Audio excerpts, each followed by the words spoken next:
What's up, everybody? Cade here. I'm with Joe Lord, Jake Hubbard.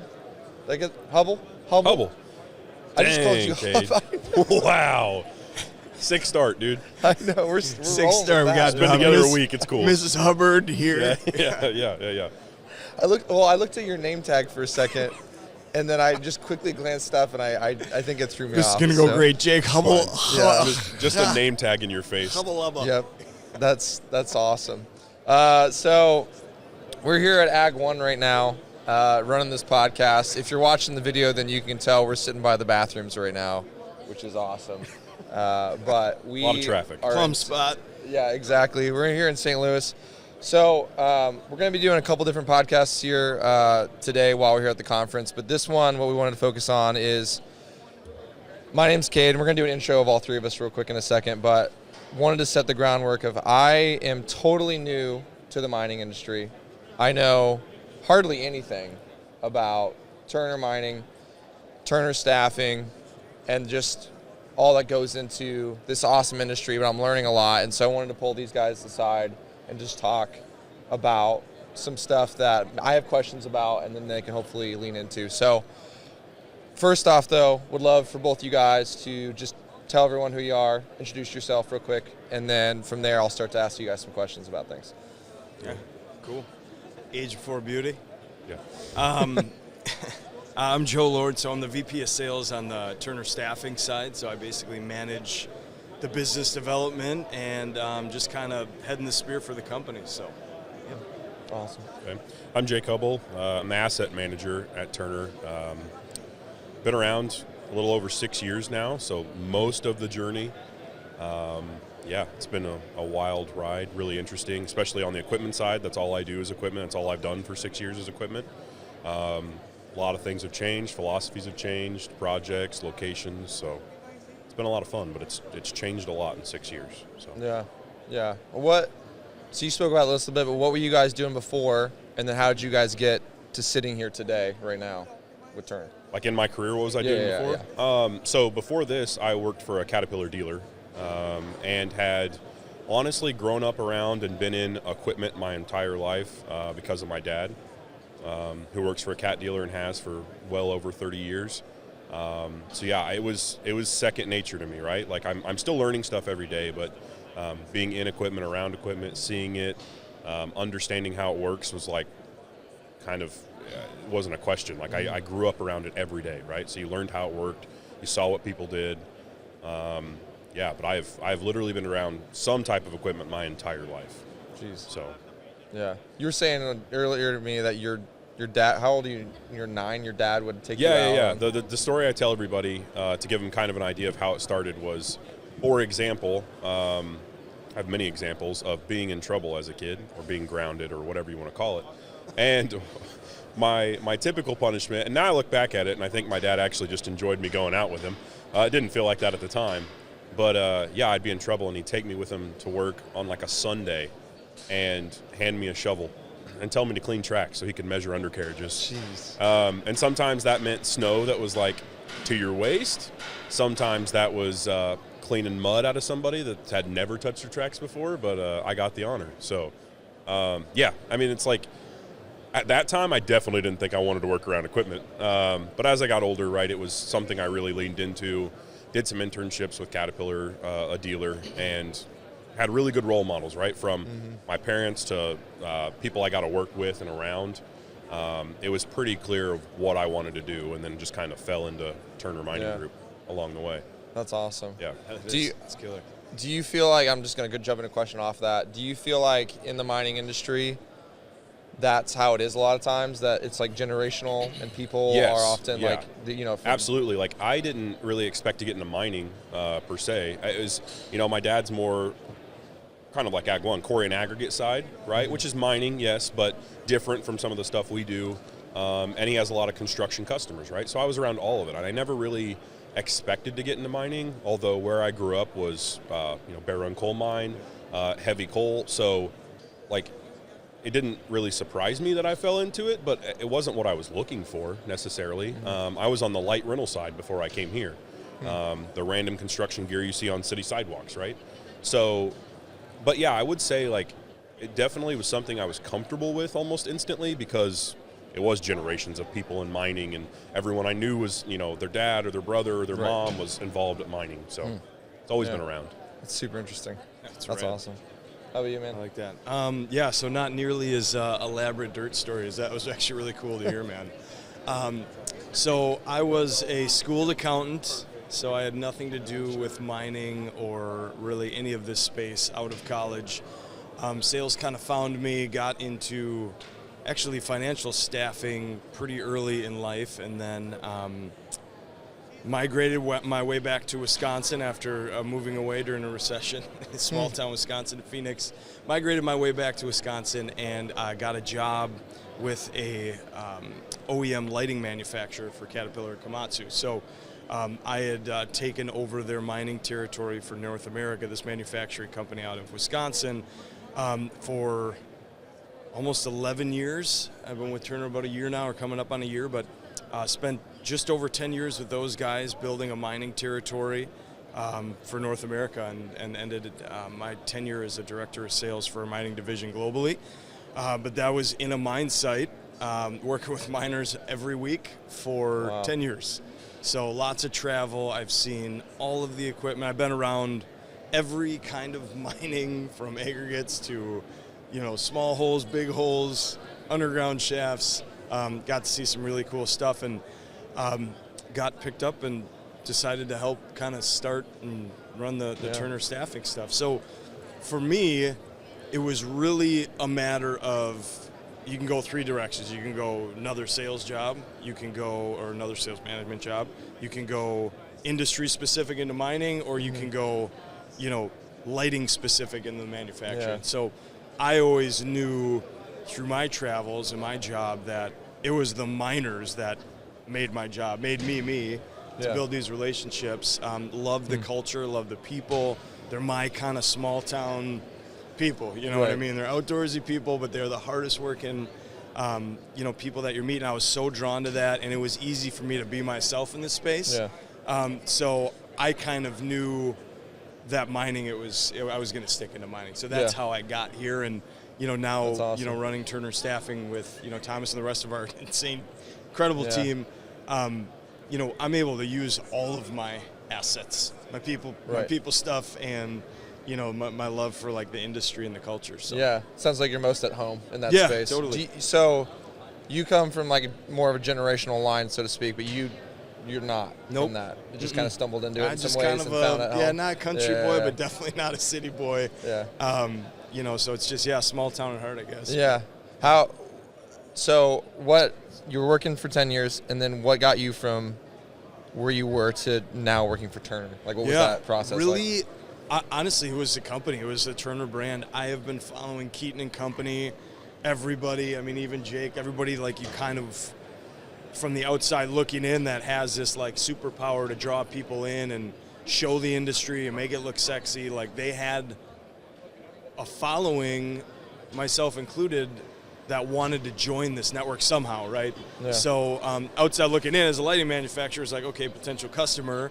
But when they approached me for it, it wasn't even like a consideration. Obviously there's a lot of things to consider when you make a giant move after 10 years with a great company, but it was really the people, like the way that they see things internally, next level, what's coming down the pipeline. There is no end to possibility to be here. Yeah. And it's better inside of here than it even looked outside. So that is what drew me here, was really just the people, and even meeting you guys at the shows over the years. Everybody was just so cool, but you knew that they were the stud of what they do, right? For what the company's trying to represent and build. Yeah. So I wanted a piece of that, and I knew personally I'd be able to grow, develop myself, and be able to, kind of showcase the leadership that I've been, starving for, I guess. So, yeah, that's awesome. So I guess for you saw Turner kind of from the outside going into it.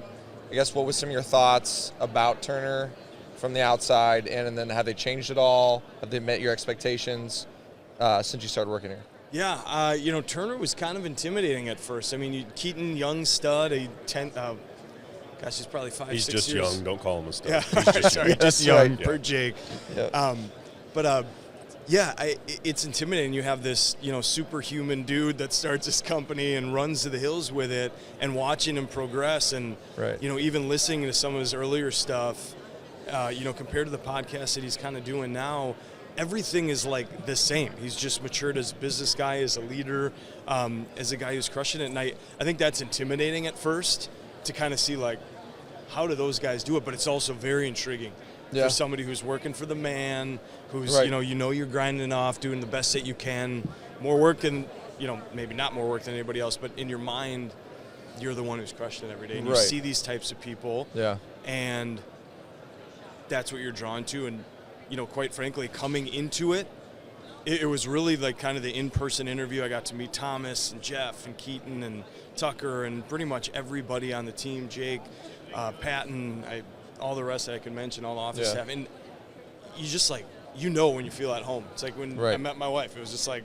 I knew right away. I was like, great, she's beautiful, but it's deeper than that. I can just tell there's something there, right?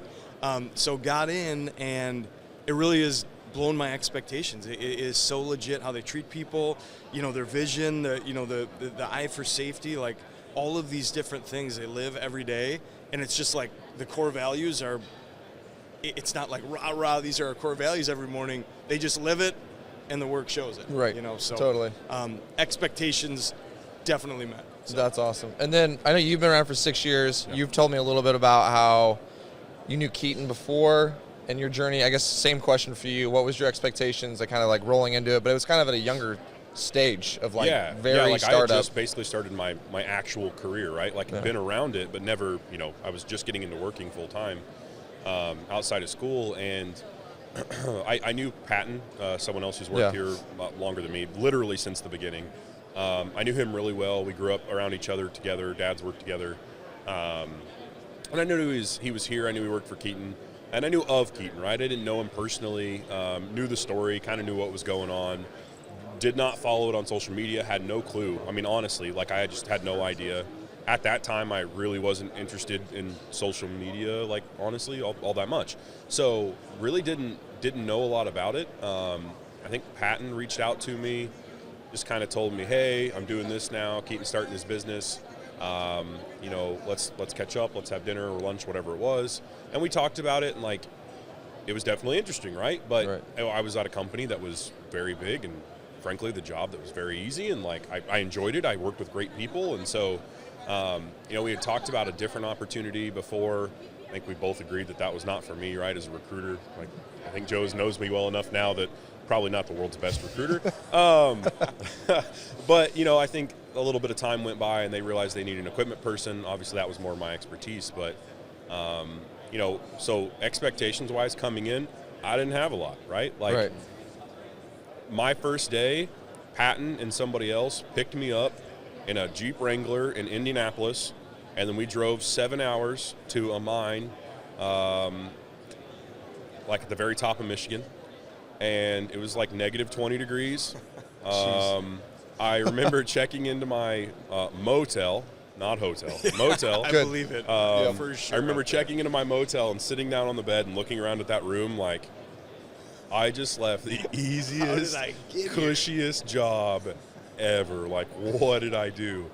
And it didn't get better the next morning when I woke up, and the snow effect from the wind and everything had slid open my balcony door, and there was a foot of snow like at the foot of my bed. Got a cold, got and I was bed like, bugs.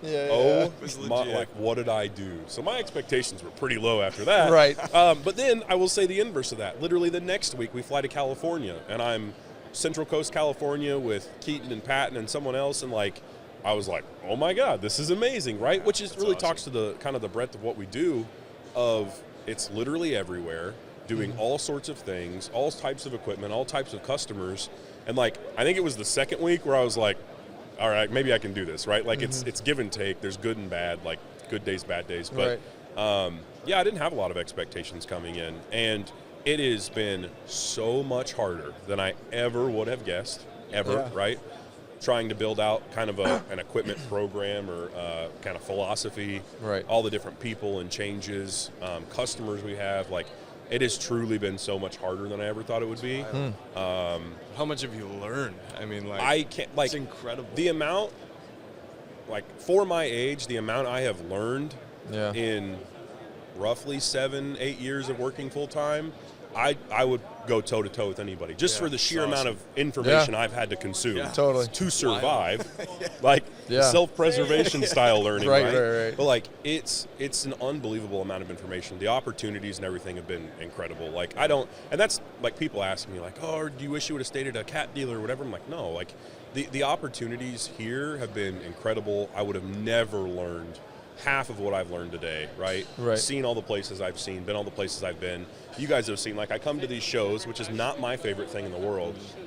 I know 50% of the people that walk past, or they know me somehow, which is like, it's weird because it feels like I've been doing it 20 years in that world, but it's only been 5-6 years. You've aged 20 years. Yeah, I've aged a lot. It's a long life. People don't believe me when I tell them how old I am. So, like, it's really neat. It's really crazy where it's ended up in just a few years. Yeah. I mean, as soon as you leave the booth right now at this conference, we are looking around like, I'm so sorry, the guy left. Jake's, we need help immediately. So it definitely shows. How about you, Cade?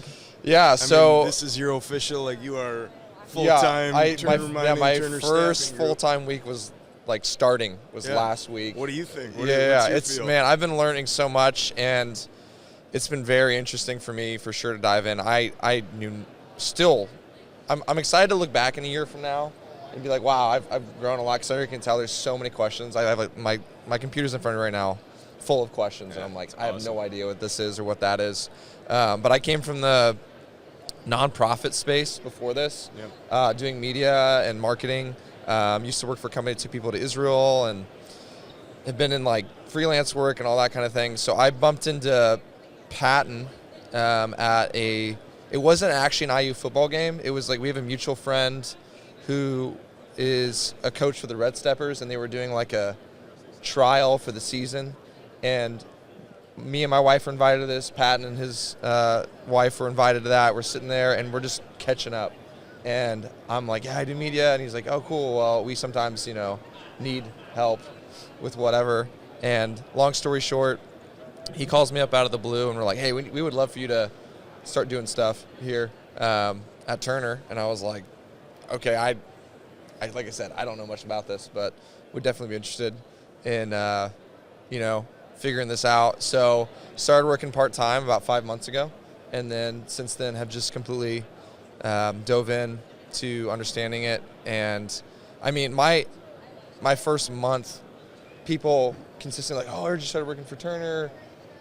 When are you going to go down into a mine? And I literally thought that we do mining like below Earth. We just all live in mines. Well, I have no idea. I'm like, it's true, I think everybody think it's like like you got a pick and a canary and a go underground. It's 100%. Like for a while, it was wild. like, I can't wait to go down to the mine. What kind of mining you do? No idea. Thank you. Coal probably.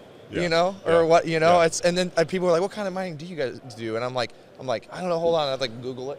What does Turner Mining actually mine? Or like, Patton, what do we do?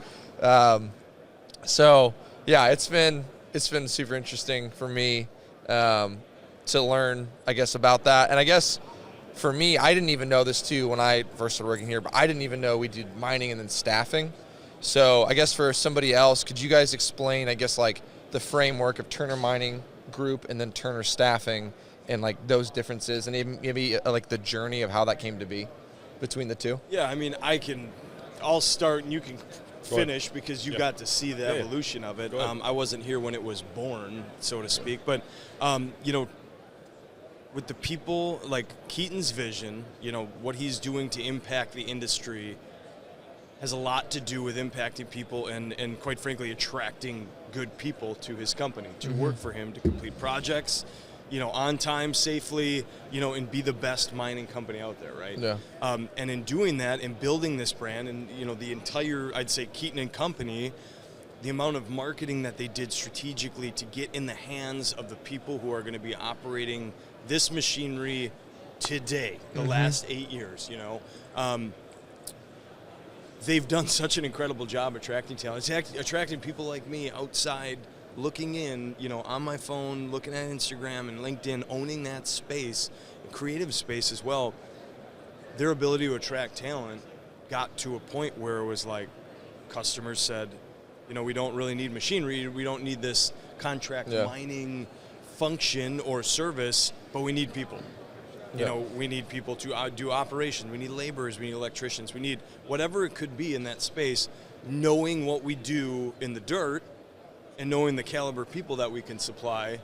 Okay, let's try it out. Tried it out, and you can correct me if I'm wrong, but, basically snowballed to the point where they didn't really need a whole lot of business development until they did. Last year, 26,700, not exactly sure on the number, but over 26,000 applicants to Turner. Jeez. Mining and staffing. That's insane. So that robust recruiting that Turner Mining has done, Tim and company, Sean Marion, absolute, Carrington, absolute rock star recruiters. Like, you cannot speak highly enough about what they do, because it is a tough business, right? Tough job, finding people, rolling over rocks.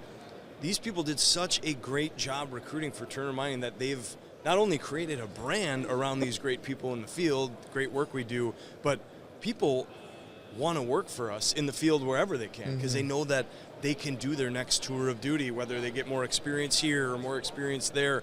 They have the opportunity to come to us, not as Turner Mining, going to work a X year contract, whatever it could be. We have opportunities that open up every day for everything mining, and honestly, anything horizontal, vertical, anything that wears a hard hat and steel toes. I mean, we staff for pretty much all of that. But to answer your question very simply, like, they focused on people, did it better than anybody else, continue to do better than anybody else, and created Turner Staffing to support that part of the business, because we have an untapped market and a superhuman ability to attract talent into us. So when we post a job, it will be different than what you get on Indeed and what you get on Career Builder and all of these other sites that, all of the companies are using. They're tapping into the same pool. We're different. We're our own function, and that is the talent you're getting, and that's the talent we're putting to work on both sides of the company. Yeah. How was that? No, I mean, that's great. I think from the inside looking in, right? Like, being there as everything was kind of being created, was the goal is always to be, that full turnkey mining services provider, right? To the point where we get on site and we don't want the client calling anybody else for anything, right? Other than maybe a very minor select few things. But if you need heavy civil work on site, we're here. Let's do it. If you need mining contracting done, we're there. Let's do it. And I think staffing was kind of the next natural progression that just occurred out of what we were doing, right? And you're right. It came from our recruiting was so good because of what we were putting out into the space. Like, several people I know have walked by, right, and are seeing this video for the first time at this show, and you can't see it on camera, but we have this video showing us actively working on mine sites, which is sweet. People don't see this. They have never seen it. People that supply parts and different items for this industry don't see what's occurring on this screen. Right. Videos don't exist. So stuff like that being put out there created the absolute flood of applicants, and I think trying to be that full turnkey provider for everything you could possibly need, even back office stuff. Right? Great point. Like, absolutely. Anything in the space. It was just a really natural progression to get to the staffing side of things. Yeah. So yeah, it's been really cool. And to it's see. wild too what it's spun off with, because I mean, we have so many positions that we are working with partners right now and actively filling, direct placements and long-term positions, not just staffing. I mean, we are so good at just staffing, right? Well, the amount of even dealer contacts that reach out. Superintendents, I mean, high-level salespeople, any C-suite positions, everybody's in this space and probably started somewhere else in this space. So it's incredible, with the connections that we have to hey, can you do this back office function, like you said, or this high-level, C-suite position we have? Yes, we can, because guess what? We're working with this. We're going to know their counterparts. We're going to know their, report tos, all of this to kind of connect those dots where it's it's different than an executive search or just a generalized staffing thing, because we derive from a mining company, and now we do mining staffing. Because we did it so well. It's when people ask why and they don't know Turner, I basically give them a simplified version of this. I mean, we're a mining company that recruited so well, full function. If you don't need machines and dirt moved, but you need people, we can do that. Yep. It's just probably a lot less work for us than you coordinating all the equipment stuff. But we've had customers, a humongous customer down in Florida, who was interested in a few dozers and then wanted to staff 12, 13 people. So it's like we worked on both sides of the company. We do that quite often. Paul Moran, our CCO, love Paul. Him and I work together so well to exactly like you said, full service, like turnkey labor staffing, subbing out labor, subbing out the mining function, that whole thing. So it's been incredible, and honestly, it's coming into this to definitely not build it from the ground up, but to start to structure how this company is going to go and move and what our business looks like in the future. It's so similar and so seamless with the two companies because the vision is the same, right? And the shared services are the same. So it's pretty cool. Kind of a maybe dumb question that I've never even thought about before. I know that we just do above ground mining on the Turner Mining Group side. Do we staff for below ground and above ground? Yes. Yep. Okay. We do. Yeah. Yep. Several areas. Okay. For sure. Yep. Why? And then follow-up question to that Southeast. is why, I guess, don't we do below ground mining on the mining side? Like, why we only do things above ground? I guess for me, I have no idea the difference between. There's probably a lot of answers to that question. The one that I could probably give confidently is there's a whole other layer to the safety component, the training component. And it's not something, I wouldn't say it's not something we couldn't do, but there's a whole other framework to how everything works on the underground space of mining. And so I just think it's not something we've tapped into yet. That makes sense. I feel like it's a pretty historical market. I mean, even selling into that market for years and years, there were so many deep-rooted channels in underground. I mean, for somebody to kind of get into that, and Keaton was working for a construction contractor that did this work. This is what he knew, right? Right. But who knows? Yeah. But great question, man, for sure. Well, but it is totally different stuff. No, I know. Once you go underground, and even go above, have you been to a surface? I have not. I haven't been to a single mine site wait yet. till you see what that truck looks like in real life. Yeah. The first time you see, especially you with your creative mind, you're going to be like, man, I could make this video 10. They're really incredible. Right. I know you're probably numb as shit to it, but it's... No, I mean, like, people ask me all the time, like, are you bored or whatever? And it's like, I mean, don't get me wrong, I have my days, but then I go out and about and, like, I'm the one, like, purchasing this stuff, like, quoting it out, right? And, like, I still get the Tonka truck feeling. Yeah. Like, I get on site, Perfect I'm like, example. This is so cool. Like, it's every wild. time. I remember when I first started selling into the mines, I mean, like, first date type stuff. The distributor that I was with, older guy, like senior guy, just killer dude, now retired. He's like, we're going to get out here. This is drag line. We're out in the Powder River Basin, going to go on a couple drag lines, see the big electric rope shovels that makes. This stuff, I mean, really, this is great, but like these machines are massive, like city block massive. And he's like, before we get out, he's like, I just want to tell you, he's like, don't be like fangirl here. Like, just, you're going to want to freak out and be like, cool. This is unreal. Oh my gosh, how do you guys do this? He's like, these guys see this every day. He's like, you'll get a lot further. Like, right now, you'll earn a lot more credit if you're not, like, starry-eyed. So they don't know that I didn't know what I was doing. Like, because I had no idea what I was getting into. Fast forward. So I didn't. I was like, this is pretty cool stuff, Right. When it was just me and him, got my picture in the dipper or the bucket, like, woo, this is cool. Right. And I've been on probably 40 drag lines since, and every time in my mind I'm like, it's always cool. Don't be crazy. This one's dipping in water. This one's sitting over a 400-foot wall. Like, it's so massive and so incredible. And again, like, people don't get to see that. You don't get to see that. And then you go underground, and you go in this tiny little box the size of that table, straight down, forever. It's just like, and then you land.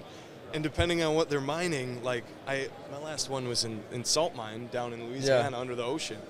It looked like like a foreign land. I know what you're talking about, like the planet, like all the crystals. Oh, it's crazy. Yeah. Again, I was just like, this. I'm a grown ass man at this point, where I'm like, don't freak out. Yeah. But the guy's like, this is insane. I was like, yeah, this is crazy. But like you get all that opportunity, and that's kind of like what Keaton and company have captured over the years. That same feeling when you watch these videos, like that is awesome, and I'm like, I've seen all that. I see it every week in my job. So there's an aspect to that never disappears. So I realized I kind of lied to you guys. I forgot I actually have been in a mine one time, and it wasn't like a normal situation. My brother lived in Denver for a normal situation. My brother lived in Denver for a long time, and he knew of this abandoned gold mine that was out there in the mountains. And like straight up, you have to like hike up and then like climb into this hole and go down. And then once you're in there, they have like the tracks with the old carts and like parts of it are caved in and everything. But that like super safe. It's super. Sounds I know. Like MSHA literally, needs to find out where that is. right. There's like we're like walking through areas and there's like straight up parts you like see caved in, you know, and things like that. Yeah. And I still don't know a lot, but I know now that was super dangerous. So you know, underground mine for you, check the box. Right. Yeah. But I think that like further reinforced a ton of my misconceptions about like what this is, because like that's like what I pictured, right? Like wooden That's carts. what it used to be. That's what it was. Tracks. 100 years ago. Right. Like actually, probably not even that long ago. That's what it was. I mean, that was dudes carting Yeah. stuff out. I remember still we- happening today, unfortunately, in some areas of the world. But We would like see like veins of like fool's gold, but at the time I'm like, dude, holy cow! Like We're we rich. made it. We're They must have literally missed rich. it. staking my claim. Yeah. You got a Yeah. flag. I'm like, putting our I'm name- picking out Fill your little backpack. pieces, and I'm like taking them home. My brother's like, dude, those are 100% fool's gold. Don't even. I'm like, there's a chance. You know, there's a chance. This is real. But yeah, I ended up it was not real. Yeah. But so I guess that kind of why I bring that up is what are some misconceptions, like I straight up even have them. They're like built into me right now, that you guys often hear about mining, that you guys feel like, hey, you know, this actually isn't maybe this was true at one point, it's changed, or here's some parts about mining that actually are just way different than what people even understand or expect. I mean, I got two right off the bat. One is safety. People think that mines are like this.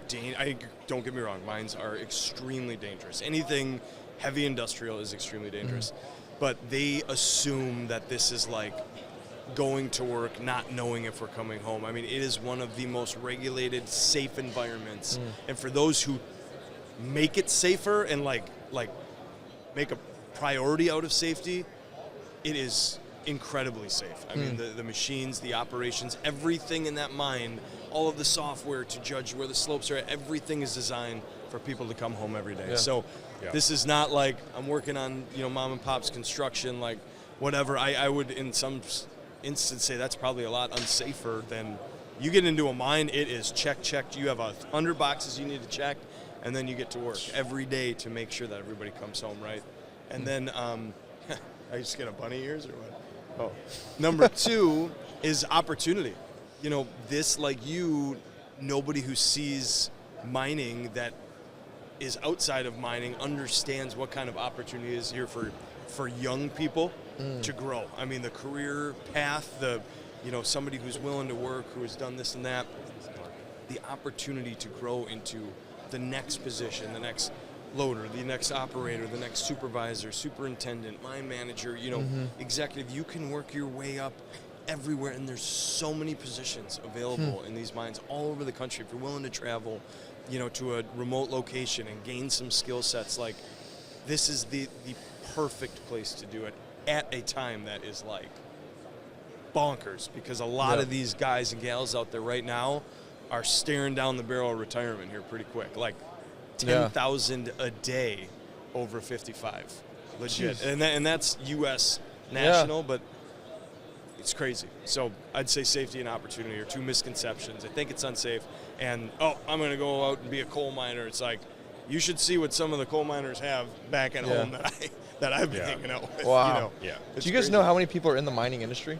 Like, do they have a number on that, or?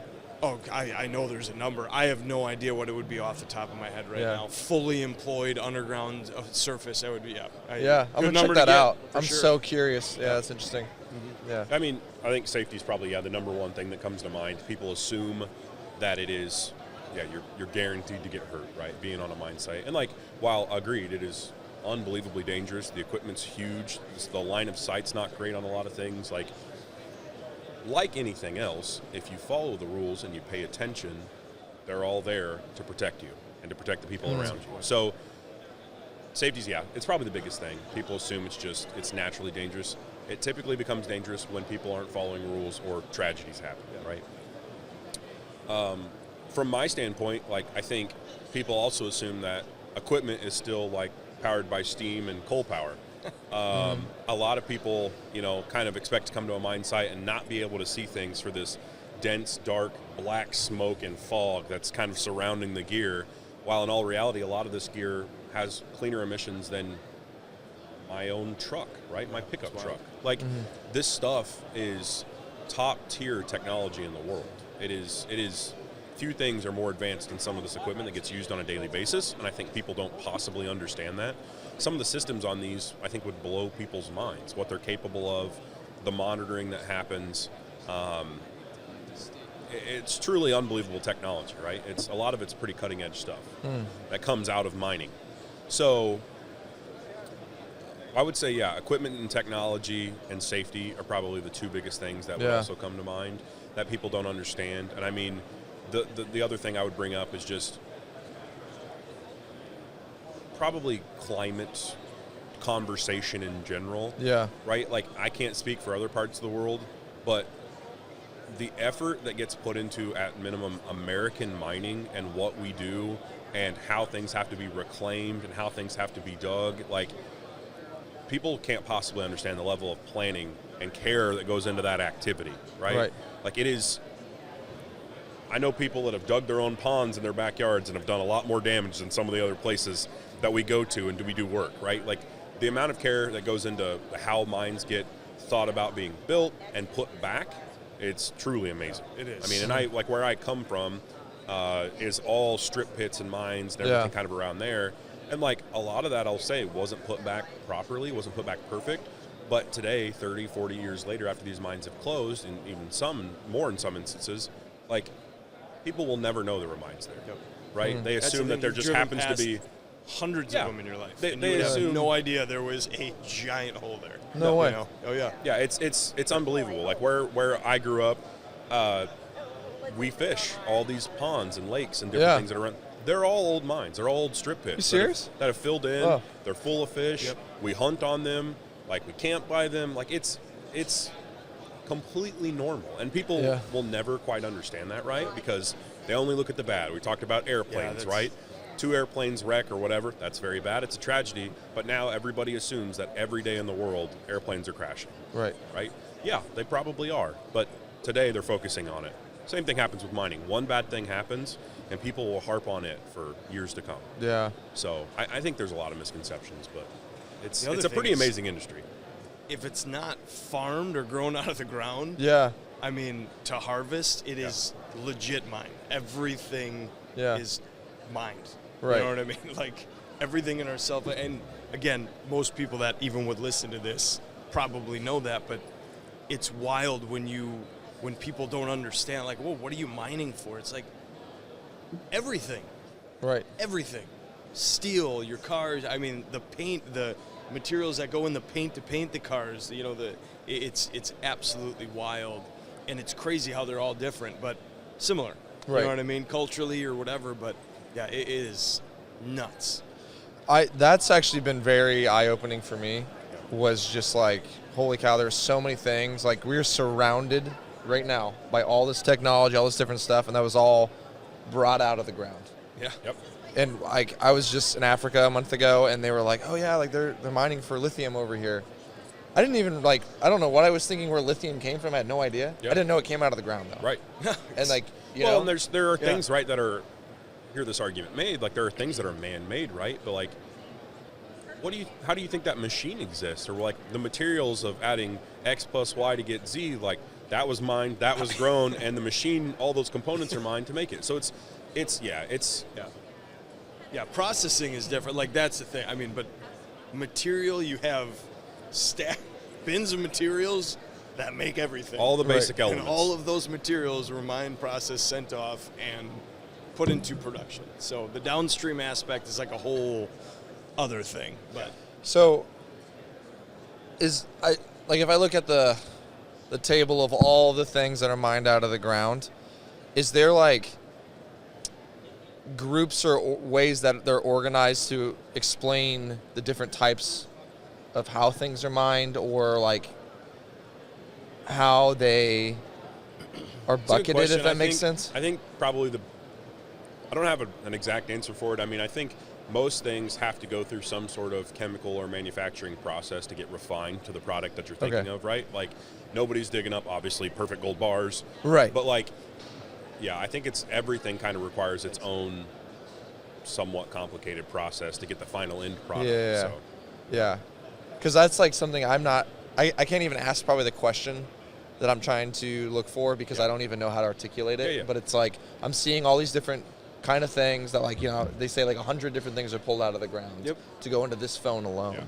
But then I'm like, okay, how, you know, what does that process look like from identifying it in there? That's what a show like this is for. Yeah. Every single one of these people That's a good point. are here for like a very specific customer base. Yeah. You know, except for the equipment guys who are, Right. you know, general or dredge. You know, if you're dredging, it's like whatever. But even in that thing, like, let's talk about dredges. There's guys who do the railings for that. There's people who do the lighting for that. There's people that do all of this different stuff. And like the same goes with the processing. That's what I'm getting at, is like the materials and the way that it's done and spun and mixed and, you know, combined and then spun, and then, you know, this is magnetized out and melted to this degree.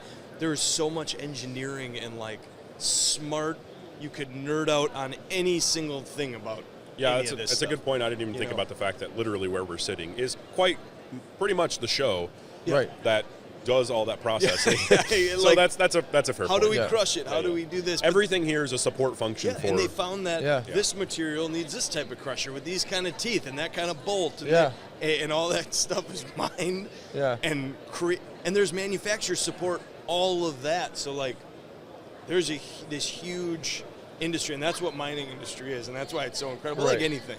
But you know, tech space is like tech space. Like, how much stuff can we cram into virtual this and that?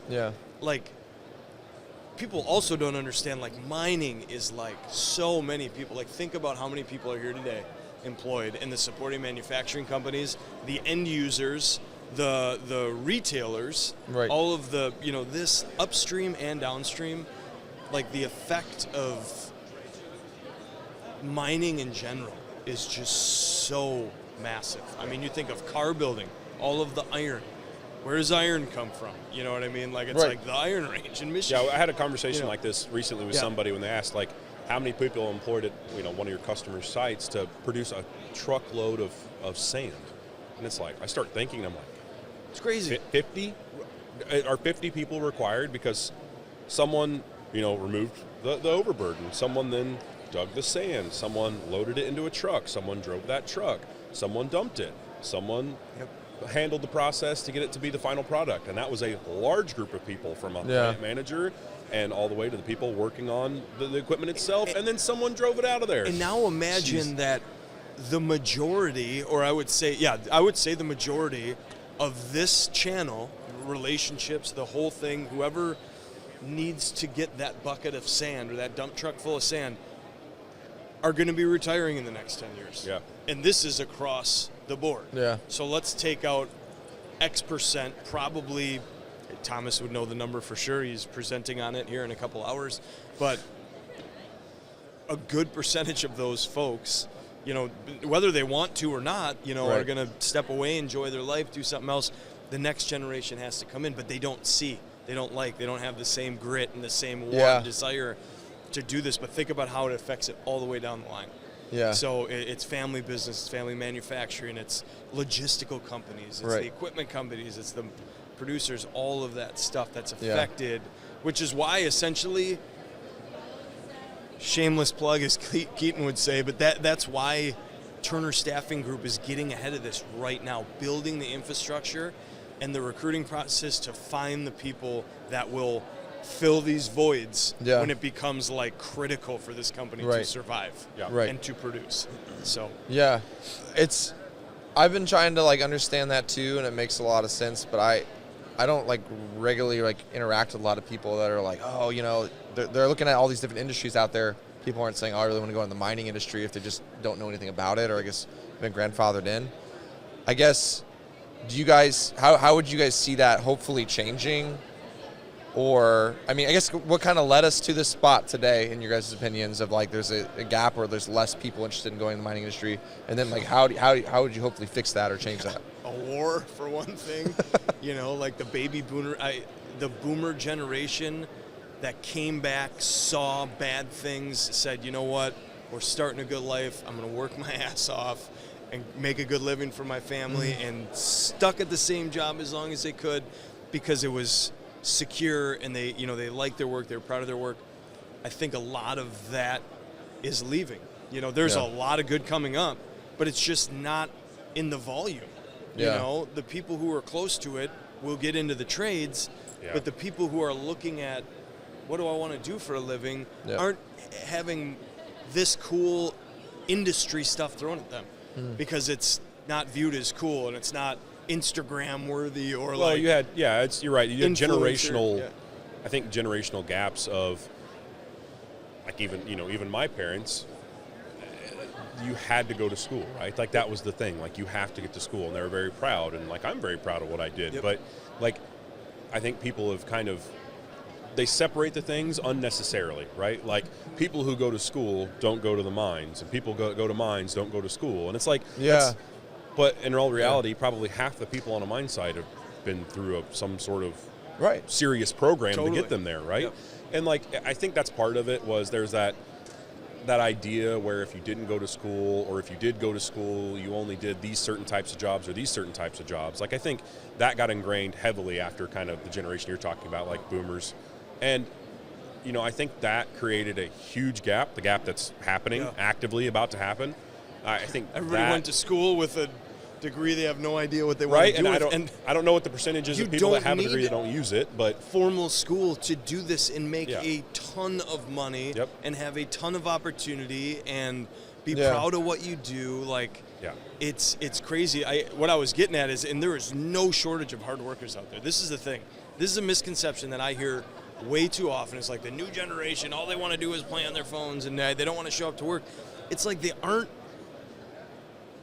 It's a different generation, right? Like, they are just as hardworking people if they got that fire in their ass. They just need the motivation to feel like they can go out and do it. They need the opportunity to see there is something like this for them when they're feeling lost, playing on their phones, or we need to market to their phones where they're playing all day. Be like, meet them where they're at. That looks awesome. Find a way to reach them. I've never played Call of Duty, but I feel like a lot of guys do. And if we did something that got in front of that before they could go turn on a video station or whatever they call it today, and go pick up a shovel and figure it out.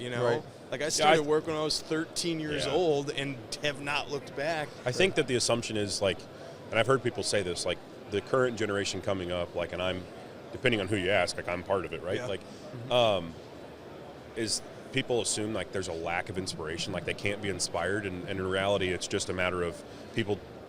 They're not looking to what inspires them, right?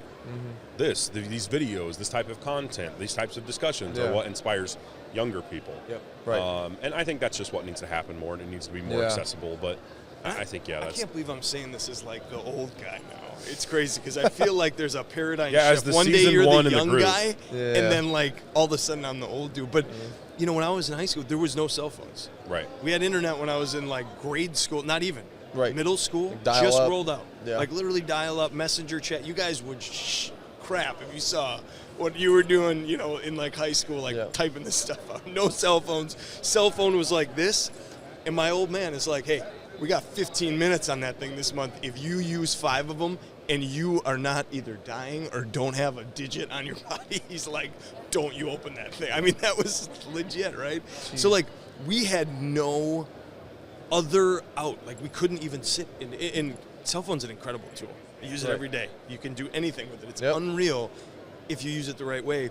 But like for us, it was like if we liked that boat or we liked that fishing rod or I wanted that new boat, it was like Dad's like get the catalog or go in person and go do it, because that's what we had to do for fun. I mean, we didn't have anything else. Like it sounds so barbaric, but it was so awesome. It's crazy because I do. We go out to eat these days, and you just see a whole family on their cell phones, and you're just like, man, insane. What are they going to go home and do that? And it's just like they're missing out of all this stuff. But like it all comes into the character of like, I want to do stuff. I need this to do this. I need a good job to do that, to buy that, to enjoy that. Today, you know, you can get lost in this thing. I do it we all do. But you know, there's that like sense of like gratification that I feel like we got with our hands that isn't today. So what I'm getting at is like the communication through the phone to get people inspired to go out and do this, much like Keaton is trying to do, like to impact that generation coming up. So cool question. I mean, it opens up a ton of great conversation. Well, I think something I've observed too, just like culturally, and I this is the first time I've married it with the mining industry as an idea, but you know, I think you've seen baby boomer generation, a lot of blue collar work, and then, you know, smaller pool of people going to college and then getting more of a like desk job. And I think there was bigger rewards for cheaper education at that point and then getting another career path after that. Nowadays, you know, I think people are urging, go to school, go to school, go to school. You know, it's super expensive, first off, nowadays compared to what it used to be. And then also the jobs that you're going to get out of that, unless you have a certain direct like pipeline to go somewhere with that, a lot of times you're just going to end up at Starbucks with a crap ton of student loans. Or, you know, you go with your journalism degree or whatever you got, and you're going to be... Supply and demand. I mean, it is, Think about pre-technology, too. And a lot of people just don't think like... And this is for any industry, but think about when they come home and they need a job. This is, so the baby boomer generation. You guys are doing it right there. They don't have cell phones. They don't have technical positions. They don't have computers. They don't have... All of these office jobs do not exist. No. So it's like they go to where the work is, in the mines, in blue-collar trades, because that's the majority of the jobs. You know, we're building America, we're doing this, we're building the world with manufacturing, and it's just the times. Today, it is a tech-focused world, so there are a crap ton of tech jobs, and the people that want to go that route will have to go that route. It's just nobody's done the diligence to keep blue-collar stuff relevant. Exactly. And that's where, like, so supply and demand, right? It's like... Coyote eats a ton of rabbits disappear, you know, like it's just this life cycle. You know, everybody needs technical jobs as tech is getting crazy. Everybody gets these technical degrees and they're like, oh man, there's no jobs available. Okay, I'm going to go here. And it's almost like they land in mining and make a great living for themselves when they could have just done it at the beginning. But it's all going to come back around. I mean, there is no doubt in my mind. I mean, the positions that we're watching on this video right now are going to be higher paying than the Silicon Valley stuff that somebody is doing tomorrow. And that is going to be an average pay. It is going to come back where they are going to be printing money someday. Well, that's kind of what I was getting at too, is I think at one point it was like if you're plumber, electrician, miner, you know, these different trades, it was like they were like, okay, well you should go. Their old man was saying, I did that, go get an education, you know, don't do as I did kind of mentality, which that's great at that season. Right? They wanted better. Right, they wanted better. Right? That was their idea. But now it's like, dude, for my kids aren't age to go in college yet. They're 5 and 3. But with them, I'm gonna be like, hey, tell me where you want to go in life, and look at all these different arrays of options out there, and consider things like, which is now, you know, paying really well, like electrician, a plumber, being in the mining industry, and say, where do you want to go in life? And this is something that you could do, because there's tons of jobs now that people are really looking for people to get plugged into. And so it's only getting every single day is getting. We get calls every day about like we are at the point we cannot find it. And this is before the chaos that's coming in a few years. So we see that in the trades too. Oh my gosh, just the everyday trades. Like there is so much work out there. It's competitive. There's a lot of guys. But you can make yourself different just by being the guy who's not picking up. They pick up the phone to take orders. Be the guy taking those orders. You know, you can outwork anybody in anything every single day of your life. And like this space is a space to do it. It's fantastic. Yeah. Well, I mean, like I said, I didn't know about this world. I'm still learning a lot. But for me now, this has like really opened my eyes on like, wow, okay, here's another whole world where, unfortunately, I think people aren't as maybe eager to jump into it today. but yet there's a huge need, and I think a huge opportunity for a lot of different careers within that own world too for people to check out, which is going to really be cool. You have a space here, Cade, to do what you do really well, and Right. he's very humbled. He is an insanely creative guy, like world traveler, awesome marketing dude. I can't wait to see what you do with this stuff to bring it relevant today, to capitalize on what Keaton and Company has built, and the creative mindset you bring this to bring it to the masses. So yeah, it's going to be awesome, man. So this is like almost been an hour, which is incredible. I don't know if you guys feel like we've been staying for an hour. That's But crazy. last question for you guys is, and I want you to like almost speak it into me, but like imagine it's going out to other people too. For anybody who is new to understanding mining or the mining industry, what would you give a piece of advice to them? It could be a word of wisdom, something to maybe like look into further, to check out. That's a good question. Trust. I'd be trusting. Be a man or a woman of your word. I mean, that will get you, regardless of what you're doing, whether you're selling, whether you're supplying equipment, supplying a contract, a service, a part, a piece, a widget, whatever. Just tell the truth. You know what I mean? Like full scale. Like do what you're gonna say you do. It will go so much further. These are like people that go to work that could lose their life every work, so they need to rely on products for safety and all the way down the road. They need it on time to complete a job. I mean, this is a good old community. Right, You know what I right. mean? And like keep it that way. And I will tell you from what I've seen in my life, the last 11, coming up on 12 years in this industry, only in this industry, the guys who are just themselves and they are good people, the guys and girls who are good people and like give them their word and then back it up. And if it's bad news, they give them the bad news. Way more respected than trying to fly around it. You know what I mean? Like that is my biggest piece of advice because it'll get you everywhere. You know what I mean? You get yourself in a sticky, out operating a giant piece of machinery. Stop it right now before you kill yourself or you make a several $1 million mistake. Right? So, Yeah, I think mine is not very, it's not far off from that. I think I would tell, and I do tell people this is an industry of relationships. It is the smallest industry you could possibly imagine. Everybody knows everybody. As you've seen, right, like everybody's connected in some way. And so how you treat people goes a really long way. I've worked with and around people and for people in the past that like their go-to was to kick, fight, scream, and yell. And it never fails that a week later you need a favor from that guy you just chewed out. Yeah. So I do my very best to try to keep a level head about everything, to treat people the way I want to be treated right, golden rules. And I think that's gotten me pretty far. Well, you see it too on the vendor side. I mean, you deal with so many vendors, your team. And it's easy to cuss and the scream guys that you can trust, and they won't bullshit you. There are plenty of people that, I know I could pick up the phone right now and ask her a favor and make it happen near any one of our sites. And like that comes from treating them well. And that even is treating them well in difficult situations where I don't want to treat them well and they don't want to treat me well. So that's probably my number one piece of advice is this is the smallest industry. It is weird. And those people will come back around. And if you treat them well, it will probably serve you pretty well. So, That's awesome. yeah. Yeah. Well, dudes, this has been great. I've learned a bit today from both of you guys, sharing your wisdom. Appreciate you guys. And I hope anyone else who gets to listen to this today also maybe learn something about either mining or about Turner Mining Group or Turner Staffing. But thank you guys for the time and doing this today.